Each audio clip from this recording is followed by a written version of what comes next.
Welcome to This Week in the PNFL. I'm your host, Mark Hill. Along for the ride is Mitch Grawl and Dean Chambers. And this week we have our video, our photographer highlight specialist, Steve Corbett. How you doing, guys? Very good. Christmas Eve, day before the draft. That's right, day before the draft. So I know there's a couple guys out there that was like, man, what? No shows this week. What's going on? So it's nice to know that we've been missed. So, a couple things have happened that, since we were on last, we had the physicals that we went through, the players that passed the physical, failed the physical. We went through, after the physical, we went through the player cuts, player cuts, physicals. We just completed our tagging players and signing of the contracts. And tomorrow we are going into the draft. So what we're going to do, I think we're going to go through and basically a roundtable on a couple different topics. I think we'll save the juicy one for last, which will be the draft. Maybe we can talk a little bit about the players that failed the physicals, or talk a little bit about the physicals, talk about the people that were tagged. I know there was some bidding wars going on, so we can touch a little bit on those two, just get them caught up, and then we'll do the meat of the project or the show will be the draft and the analysis on that. So does that sound good to you guys? Sounds good. Yeah. All right. Yep. So first thing that we'll talk about and try to go in order. We did our cuts. We reduced the roster. Then we went into the physical. Since it's already happened, anything stood out to you guys?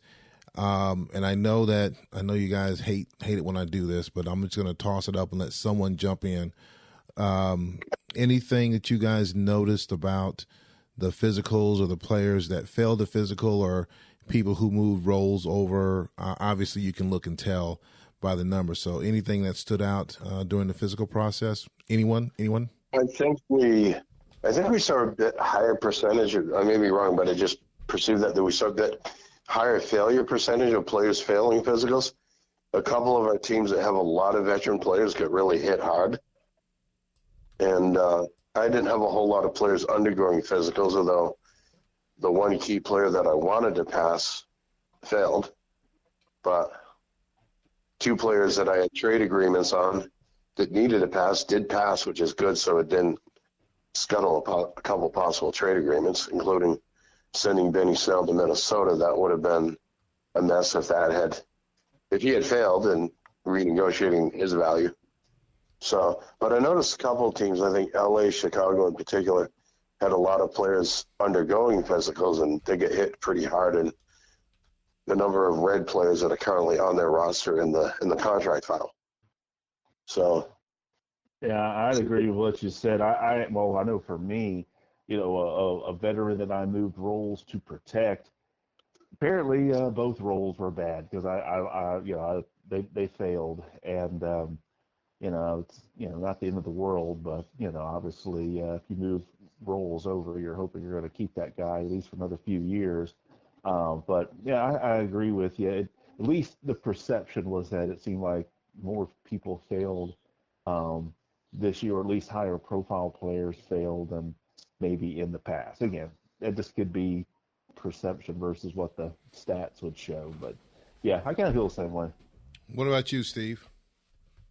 Well, in my case, I had so many acquisitions that I couldn't protect some of the players, and so they just retired. There's no extra role I could send their way to protect them. So I made some difficult decisions, and I think some other coaches out there did the same thing, where it's just like, okay, it's his time to retire.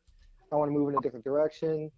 And as you could probably see when you look at my roster, I have a lot of red, so it worked.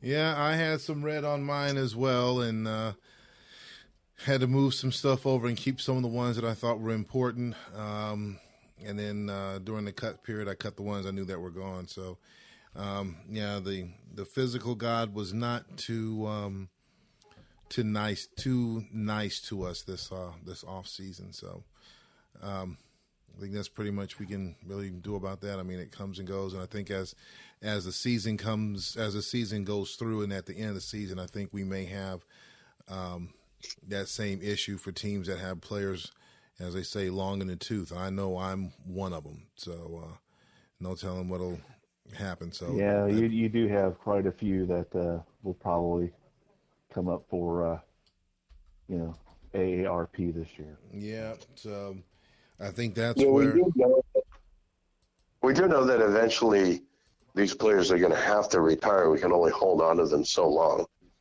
and we're going to have to trade or draft for players, younger players that are going to eventually replace them in our starting lineups. well, you know.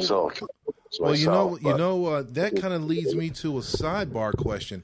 Because if you guys remember, the chatter that was going around initially was when they were doing cuts and the button was pushed, they were thinking that those guys are going to come back.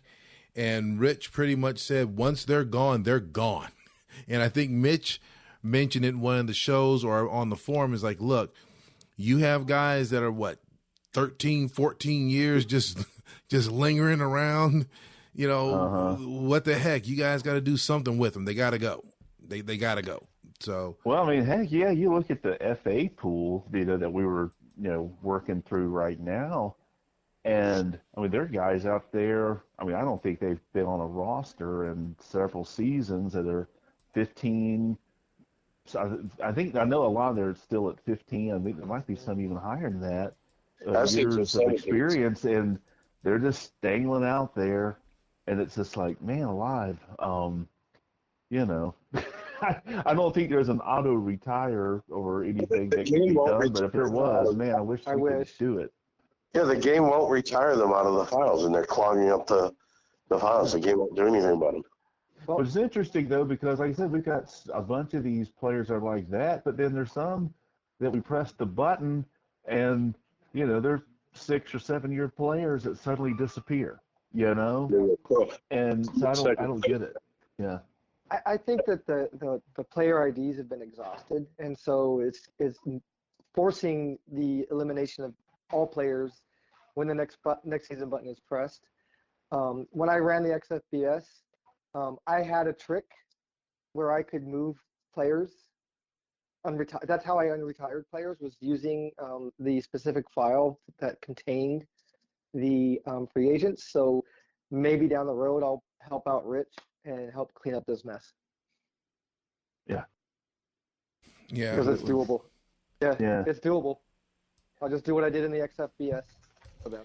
Yeah, but there was definitely some people that were complaining about that because they wanted those guys around in case draft goes by, they don't get anything, or there's slim pickings, and they can say, hey, you know what, I can go pull this guy that's been sitting on the couch for I don't know how long, a grandfather or a great-grandfather, and I can go ahead and bring him back in to the league, and he'll say, yeah, I'll come back. It's like, no, he has to go. There comes a time when they just say, you know what, I'm hanging it up, and that's it, I'm done.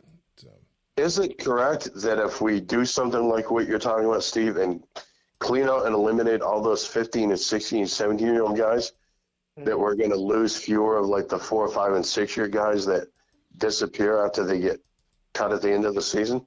Yeah, if they reduce the amount of player IDs being used, these younger players will be less likely to retire.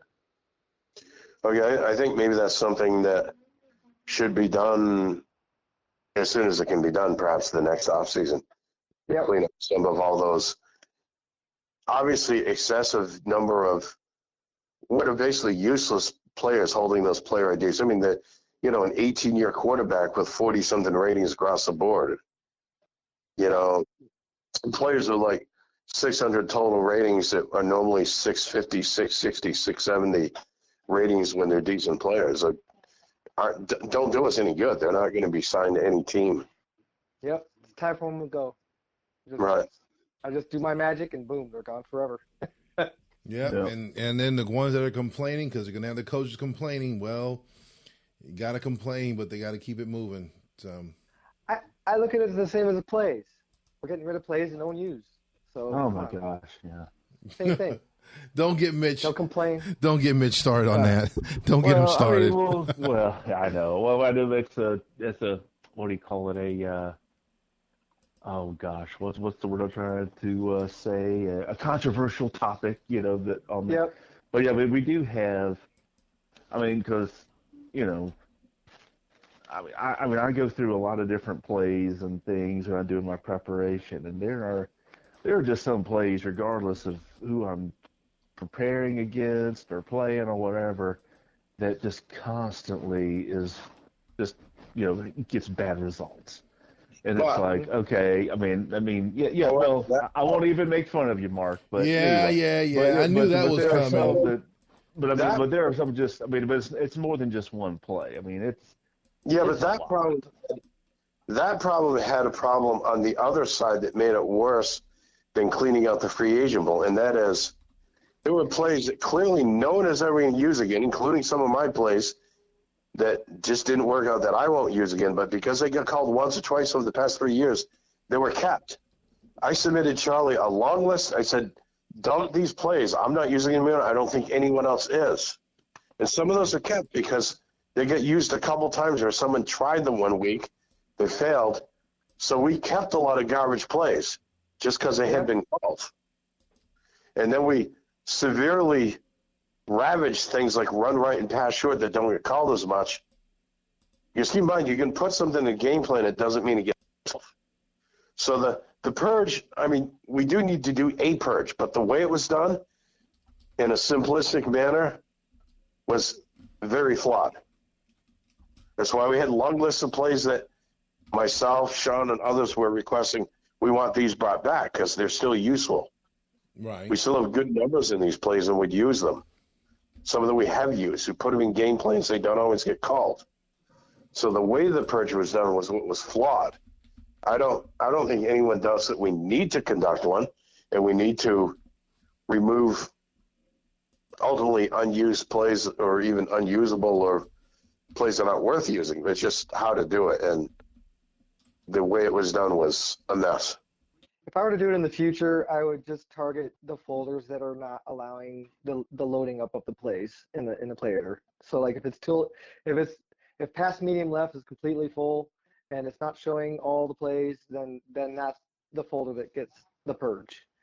And then there should be some scrutiny around it as far as which plays are showing statistically that they're bad. Right. And I think we should just target it, and we don't have to do it like all the plays, like across the play pool. Maybe just target a couple folders that are having that problem or getting really close. So. Yeah, I think what happened is it started a couple off seasons ago when I requested some of my old plays that weren't working as very well anymore. And some of them have been pretty good when they were first submitted, but they weren't working very well.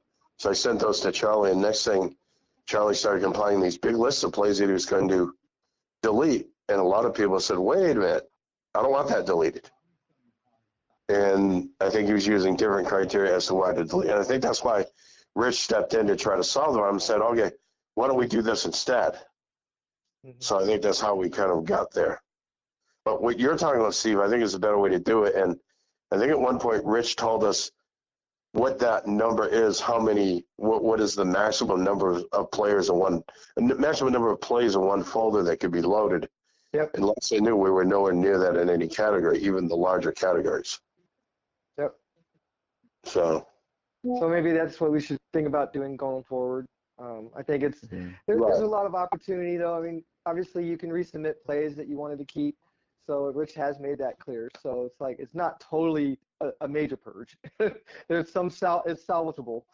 So at least we have that. Yeah, what you're talking about is a more targeted purge, and I think in the future it should be done more that way. You agree with that, Mitch? You've been sitting there kind of quiet. No. I don't really have a good alternative. So hey, I'm up for what the guys are talking about. I just think we definitely need to look at I know it doesn't have to be every season, but I think we definitely need to do something to keep the play pool from being clogged up with ineffective plays because I'm some of the new coaches over the last few seasons, whether it's through the forum or email questions, whatnot. I think that's even come up about I can't figure out what plays are good. I can't. There's so many plays. I'm lost trying to figure out what to use, and unless you want to spend as much nerd time like myself or some others do in that arena, it's if you're coming in, you got 3,000 plus plays, you're like, good grief, I don't even know where to start. So, I think that could definitely help out. I think what Charlie did, and I think you mentioned a couple seasons back, was he'll look at the ones that don't get that much play action in it or that much plays in it, like a baseline. If it hasn't been called in, I don't know, just say 100 times, drop them. Uh-huh. We're not using them, or you may have, but then again, you have someone that says, no, I want to keep it. So I think there should be a bottom floor, and it look at it every season and purge it out, because you have guys that are creating new plays every year to fill the ones that they don't use anymore. So I think that's a good idea. I would suggest that in particular some categories like pass short and run right, maybe the goal line categories that don't get used by teams as much and they don't get called as much in their profiles. You can put 6 run right plays in your profile, but if you don't call run right very often, they're hardly ever called.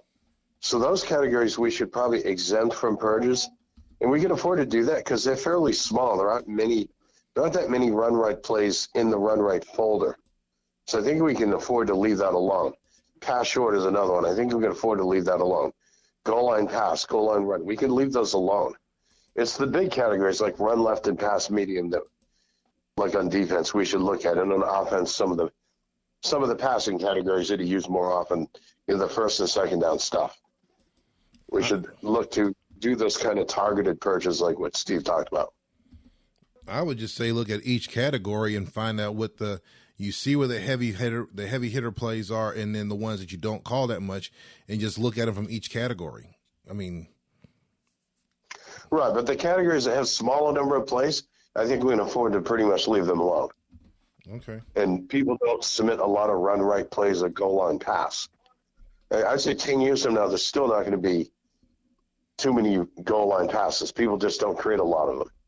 Right. For example, goal line run. And defense on offense or offense. Okay. So I don't think we have to worry about this much because they're nowhere near filling up or getting to that number of plays where the game stops showing them in the list when you go to load them in your game plan. Because that's really the key issue. Right. When the game does that, then we have a problem because then the plays at the bottom of the list will be you can't load them. Yeah. It'll be like WR plays at the bottom that Jerry will want to use will be unavailable, for example, because of where they rank alphabetically. Okay. All right. So we've gone through those pretty quick. Let's see. We are not that 20 minutes into it, more or less. So we've gone through all of those player cuts, physicals, signings. Let's go ahead and talk about the signings. A lot of action that was going on. There was one team, not going to say who it is. He just came out firing, slapping threes down on players left and right that he wanted. That'd be Washington. Yeah. Threes. That would you be get Jerry. You get a three, and you get a three, and you get a. Hey, Jerry was doing an Oprah. I think he was teaching a lesson that be careful of putting a restricted tag on a good player. Yeah, we'll see some karma happening too today.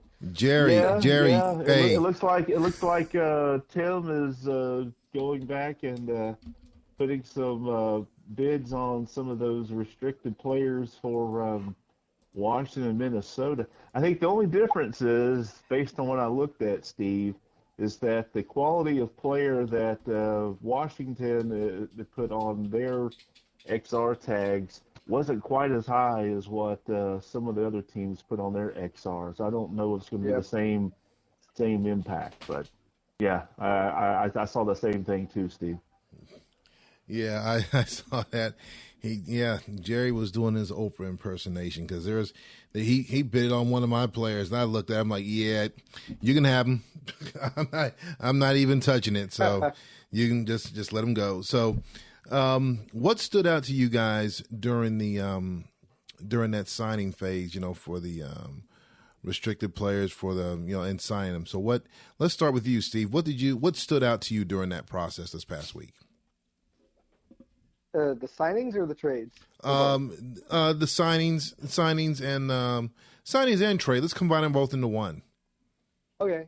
I thought obviously the Bosa trade was powerful for the Jets. They basically reloaded. The QB switcheroo there with Love going to a new team. That's going to be interesting. As far as signings, I saw a lot of. I was a little baffled by the amount of points spent on fullbacks. I have to say that. I was like, that was somewhat baffling to me. And then some of the CBs I get definitely needed to be bid up because I think we're seeing that there's scarcity at that position. But I was surprised they didn't get bid higher, that a fullback beat them in bidding. That was a little, like I said, baffling. But yeah, essentially, I was not participating in free agency, so I was just on the sidelines watching it this time. I was even considering going after, one of these tag players, but I was like, nah, so I stepped back. I was kind of in a position where I didn't really have much points, and I was not going to do anything if someone went after one of my tag players. That would have been the only reason why I couldn't bid. And as soon as that clock expired today, I was like actually starting to look around. But I was surprised the King's ransom didn't get picked up by somebody. I mean, okay, he was there. But yeah, pretty much it was really interesting to see some movement there. All right. Yeah, I was a little bit surprised at the bidding war that came about the fullbacks as well. I always like to have one on my roster, and so I make a bid, and suddenly it seems like everybody started bidding on fullbacks. I'm like, oh my gosh. But yeah, I think I said in the WhatsApp, I said, I ain't paying $4 for a fullback. Exactly. I was out.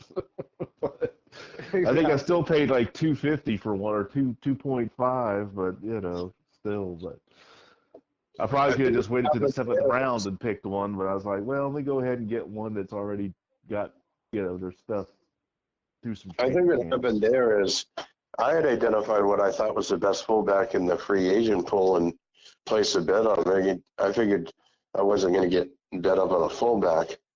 The other fullback I think was Sean's former fullback, and I think Mitch and Sean were going back and forth on that guy. And Mitch bid on the guy that I bid on, and then I bid on it again, and at one point, I went aggressive on the bid instead of stepping up a half a point. I think I stepped up like a full point or a point and a half or something to make a statement about it. And then I noticed when I did that, Mitch, you immediately switched and went back and put another bid on Sean's fullback. Well, I'd rather pay $2 for a fullback than $4.50. Because I had them as kind of the only two that I was really interested in. So. Yeah. Otherwise, I would have just, if Sean would have made one more bid, I would have just dropped it and drafted a fullback in the 7th round or something. So, I think the best signing was wide receiver Easton Winston by the Jags. So I think it really helps his team. Well, what's funny is that guy is a 7th round draft pick. Ironically, yeah. Yeah. When I sim games against Washington, that guy catches everything. I considered bidding on him myself and just like, I don't really need that guy, but it would be good to have. So that was a good signing. I'll agree with that. Yeah, I have 9 wide receivers. I don't need any more. Now you sounding like me because Mitch is like, dude, how many receivers do you need? Yeah. Are you running the run and shoot for crying out loud? Yeah. I don't need any more. So yeah.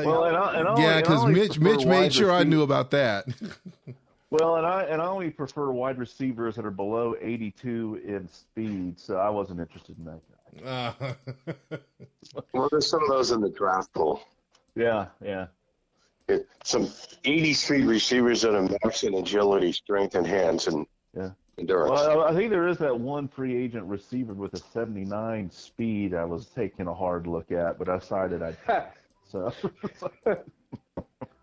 that's a good question. So, say that you see a guy out there that his speed isn't that great, acceleration and agility is kind of but he has good endurance, good hands. Do you pick him up and use him as an Edelman, a slot guy or something like that? Or if he has low speed and acceleration, but he has good agility and hands and endurance?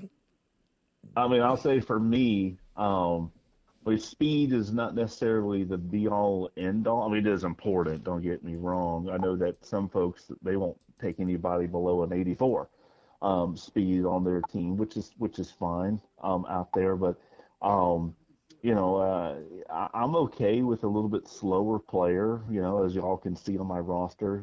Most of my players are in that 81 speed range, but they're maxed in agility, maxed in acceleration, maxed in hands, endurance, and I mean they perform very well. I mean, I had one of the more efficient passing teams last year, and I think, and this is just my own personal opinion, I know everybody will have their own. I find that speed is probably more important on the defensive back side than it is on the wide receiver side, just because of so much of the ratings being geared towards the wide receivers already being higher. But that's just my opinion. Everybody has their own style. So I will say this, though.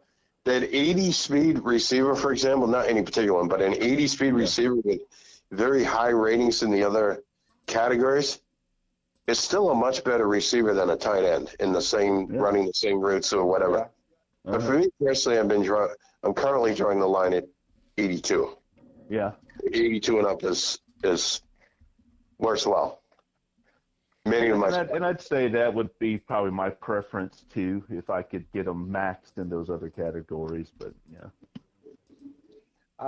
83 is my lowest. I'll go for speed. Yeah. And I have a preference for high acceleration wide receivers. I'm not I'm kind of iffy on how important hands is. It depends on how you're using the player, but I'm starting to get a acclimation toward the agility.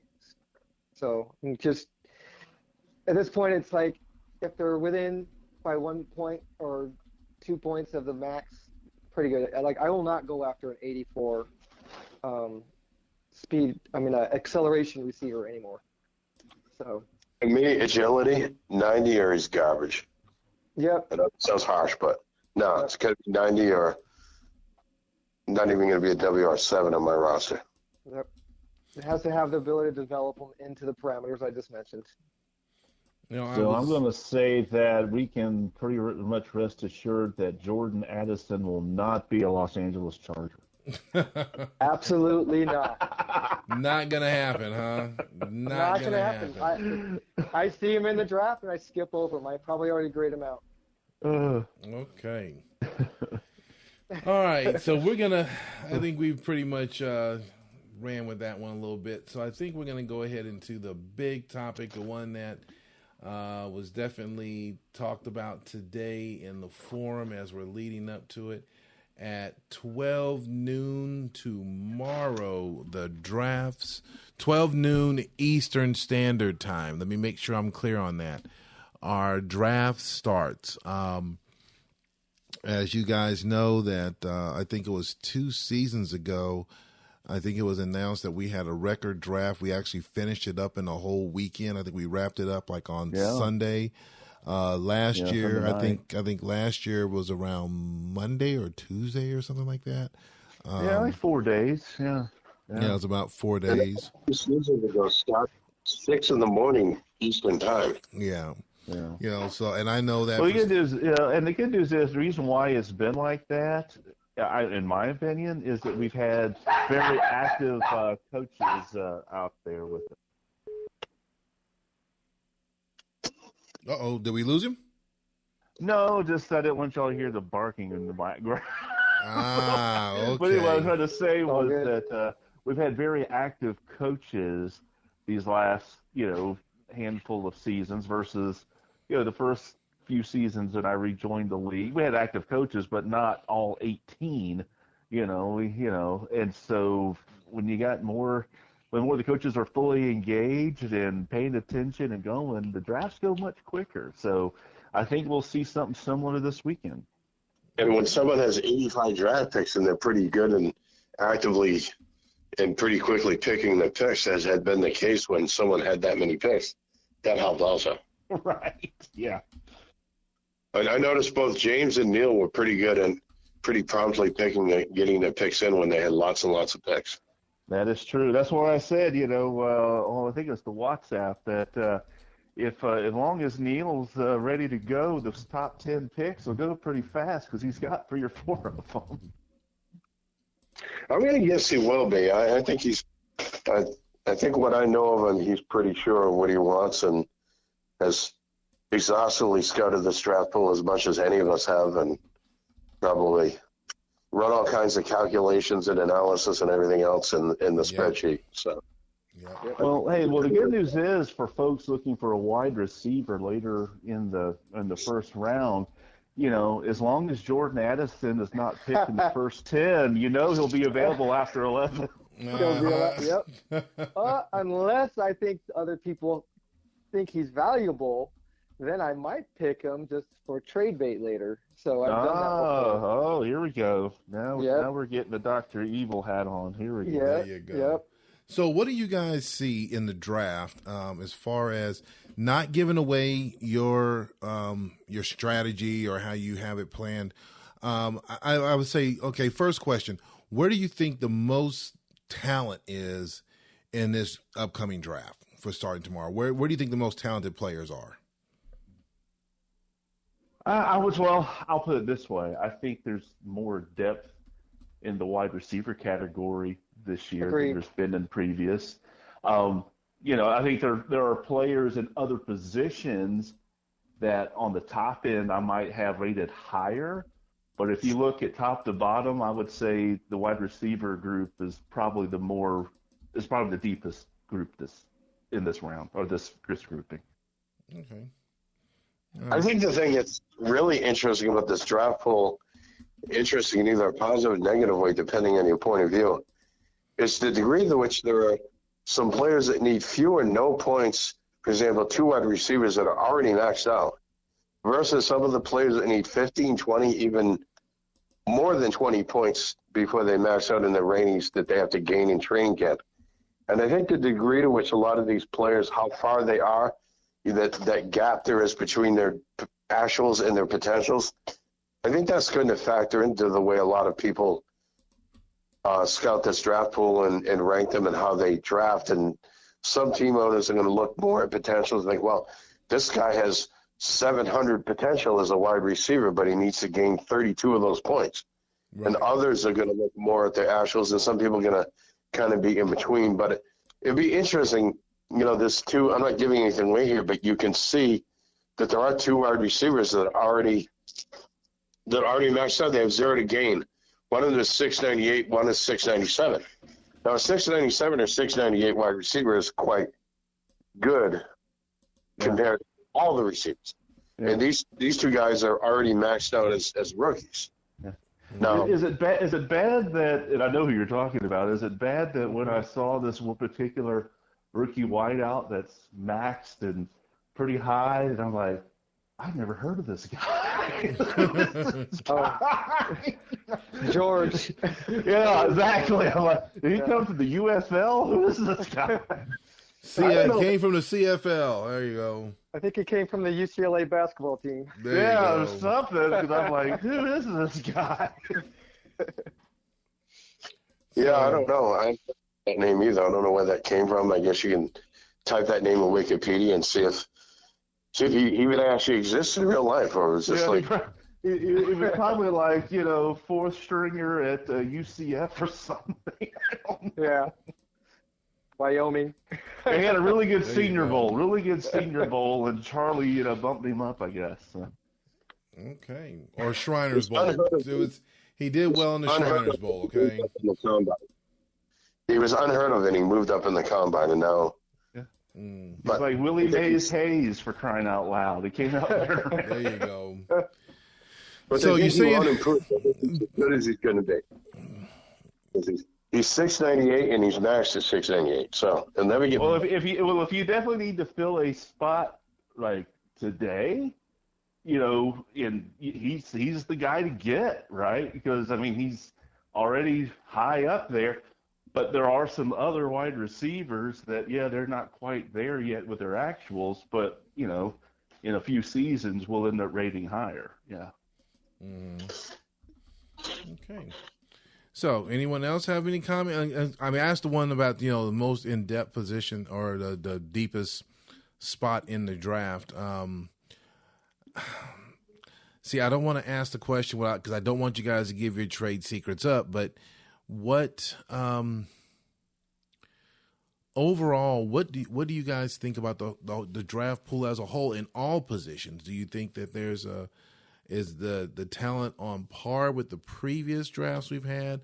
Are they above? Are they below? I know that, and I'm asking this question because I know that we had conversations in past shows about the talent being equal, and we wanted to have it more spread out between the upper level players and the lower level players. So where do you see this, the overall number, since you've had plenty of time to go over the numbers? Yeah. Where do you see the talent at? I mean, just the overall talent level. For my opinion, and again, my opinion, I think Charlie's done a nice job of trying to spread out some of those ratings, because you can, as Dean said, you can definitely see that in some particular categories with some players that there are some more wider gaps between actuals and potentials that are out there. I'll always say there's still room for more, but I think Charlie definitely has put some of that feedback, or continues to put that feedback into play. I think this is a draft compared to some others where, that's the right way to say it. I think there is definitely superstar level talent that does seem to separate itself from others in the draft. Yeah. But that being said, I think this is a draft that, maybe those first 5 or 6 players might kind of have a separation, but a lot of the other players kind of all lump together. So if you need to build a lot of depth on your team, I think this is a draft you can do that. The only places I would say seem a little light compared to, what others might want, probably offensive line. I think there's, it's definitely, you better get somebody, good early, because there's not a whole lot of superstars on the offensive line. But overall, I think this is a good draft for a team to, if you got a lot of picks and you need to build a team, I think this is going to do it in. Well, that's why I ended up picking up an offensive tackle in free agency that's fairly young. Right. Mm-hmm. Yeah, I saw that. Yeah, good pick. Sign up. And the one thing I would say about it is really just what's going on here is Charlie's doing what he can to create that diversity in the ratings and try to slowly build it into the league. But I think there is a faster way we need to consider. I think that we really, really should strongly consider making the intelligence and discipline rating for all players except for quarterback, kicker, and punter at the minimum. So those are in the 50s and 60s for across the board for all the other positions. And if we had those kind of ratings for pretty much, going way down to that level, but they still had the high potential ratings of like 95 and 96 or 81 or whatever it is, I think that would create far more diversity in the actual league ratings. And then the ones that would be first rounders would obviously be players that are already close to high end and discipline. So that would make sure that we also are able to take care of things like throw fake. because I mean, like, all our receivers and DBs are so highly intelligent and disciplined that throw fake is a pointless thing to use in the play editor at this point. Yeah, the fakes don't even work. Even if you do the blatantly illegal ones where you have a receiver faking right next to another receiver, it still doesn't work because all our players are in the 80s and 90s in intelligence and discipline. Yep. Yeah, it does seem kind of odd, right? You go into a rookie draft and all the rookies are, 90 intelligent. Yeah, 90 discipline. I mean, they're not all that way, but I mean, I know what you're talking about. I think that is something to consider for sure. Because you think about NFL, right?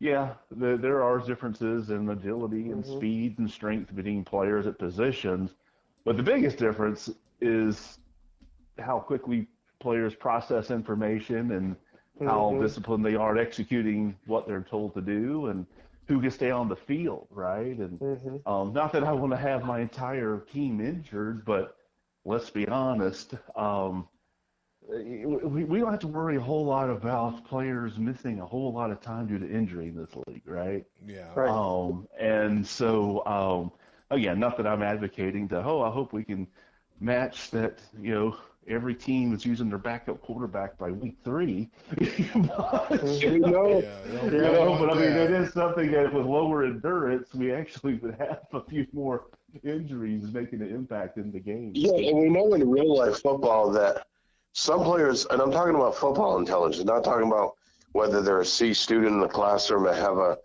95 IQ in real life, but I'm saying we know that some players are low intelligence, I'm talking about football intelligence, and they never improve upon that. And some players are just undisciplined and they'll never be disciplined. Right. So our ratings don't really take that into you can draft a player that has excellent ratings in the first 6 categories and might max out at 75 intelligence and might max out at 60 discipline, like a wide receiver, a cornerback. And there's players like that in real life. They have great talent, but they've never been disciplined. They never work hard. And exactly. Just, well, see, that would allow Neil to bring back the old Raiders, very undisciplined. Jamarcus Russell. Jamarcus Russell. Most penalties in a game. That's right. Yeah, break that record. Yep, and bring Jamarcus Russell back as your quarterback. Oh, jeez, no kid. Well, no, I think that's I think that is definitely something to put out there, and maybe if we're going to separate the ratings, maybe those are the ones we accelerate it faster.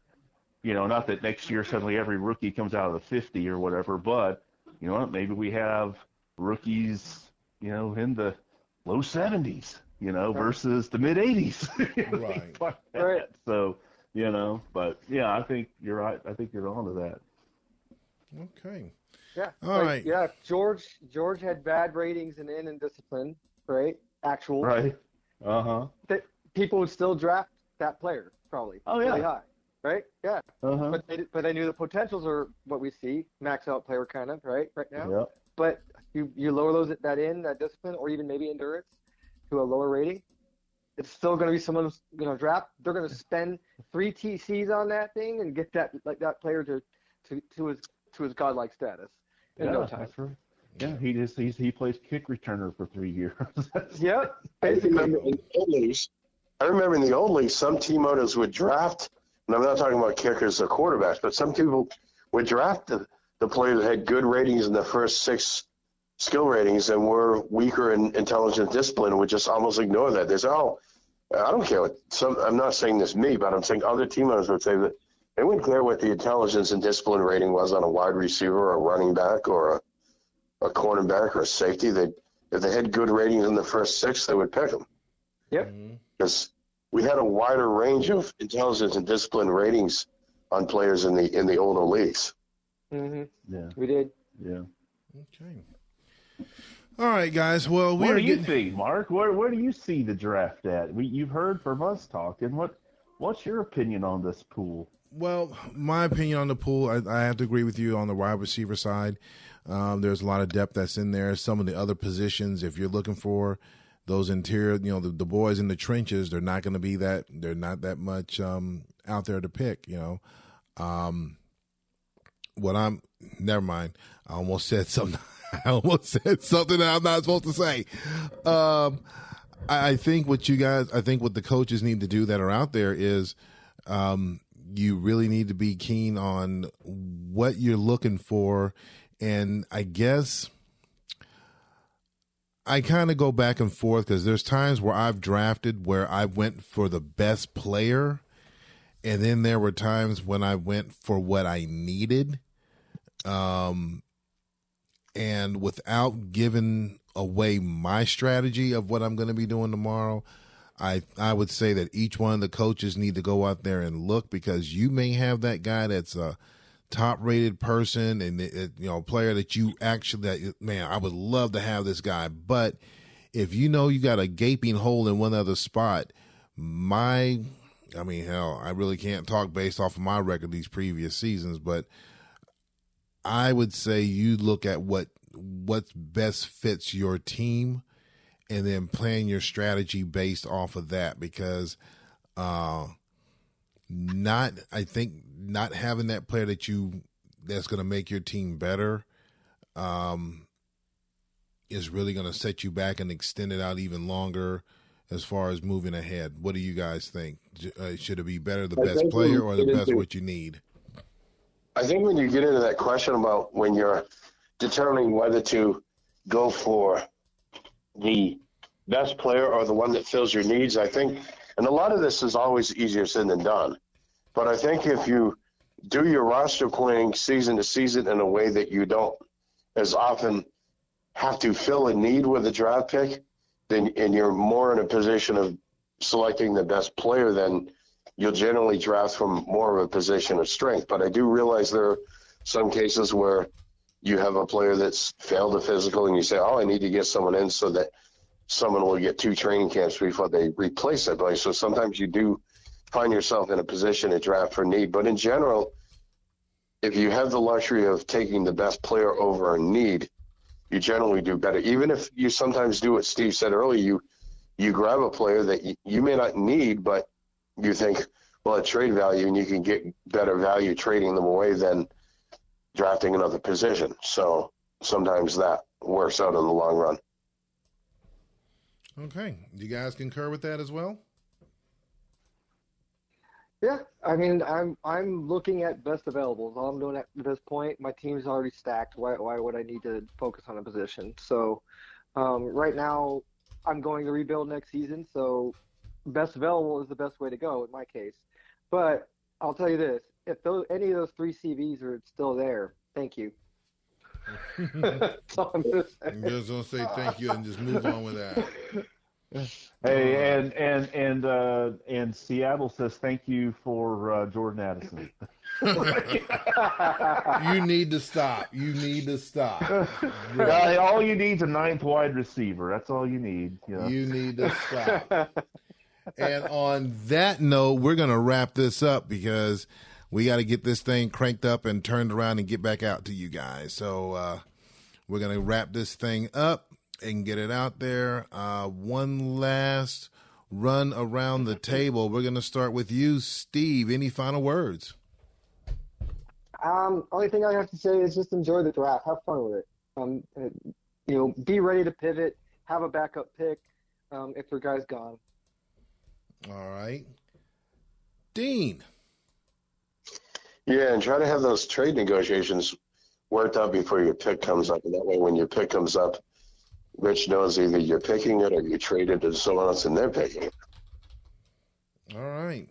Mitch, any final words for you to take us home? Yeah, remember, create your lists and get them into Rich if you know you're going to be gone for an extended period of time, if that is possible. But other than that, only thing left to do now is let's get it.